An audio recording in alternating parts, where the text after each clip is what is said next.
Kendrick Lamar dropped a music video for the wildly popular song DNA off of his newest album, Damn.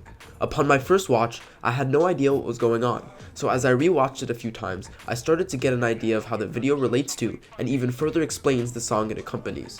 I want to start off by revisiting my initial analysis of the song from my previous video, the full version of which you could check out in the card above. Here's the clip. Next comes DNA. DNA is what decides what kind of person you'll be. It codes for your traits.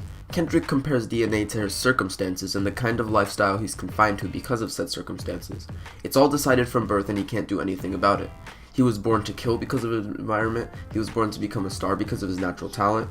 He thus proposes that circumstance is just as binding and influential to a person's life as their DNA, and they can't change it or break out of it. Everything a person does is something they were born to do.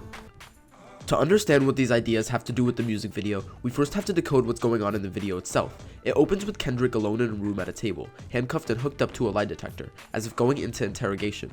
A man comes in scoffing, and after telling Kendrick that DNA stands for Dead N-Words Association, he sits down next to him upon turning the lie detector on, going into a spasm, and the song plays.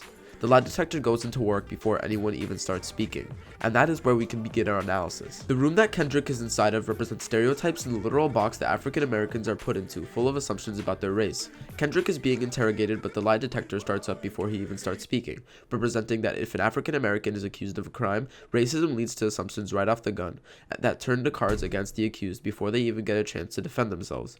As I said, the song DNA is filled with statements that associate things like drugs, hustle, riches, and murder with a person's DNA. A common argument made by racists and white supremacists that roots in 20th century eugenics is that African Americans are just biologically inferior and more likely to be aggravated to crime than Caucasians.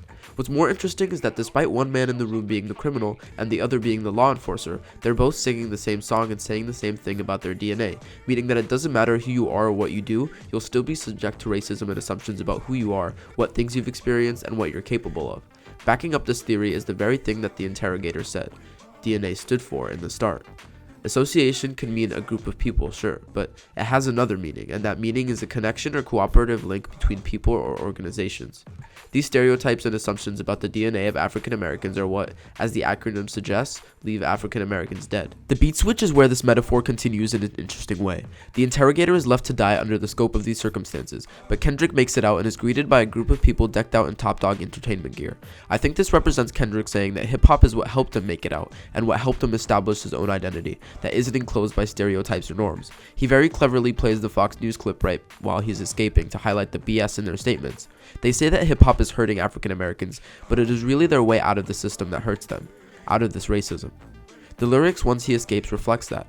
Not only does he more specifically start describing the grandeur of his own life, but he starts saying, "My DNA not for imitation," fully drawing the line between himself and others and claiming his own individuality. He also reflects how he was influenced by hip-hop in his own journey, when he says sex, money, murder, these are the breaks. I think that's a reference to Curtis Blow's song, The Breaks. These here breaks, rock your shoes, and these are the breaks. Break it up, break it up, break it up! There's my interpretation. If you liked it, please leave a like and subscribe if you haven't already, and follow me on Instagram in the account in the description. And if you didn't, make sure to let me know what didn't make sense down below so I can gain a better understanding of the video for myself. Thanks for watching and have a good day.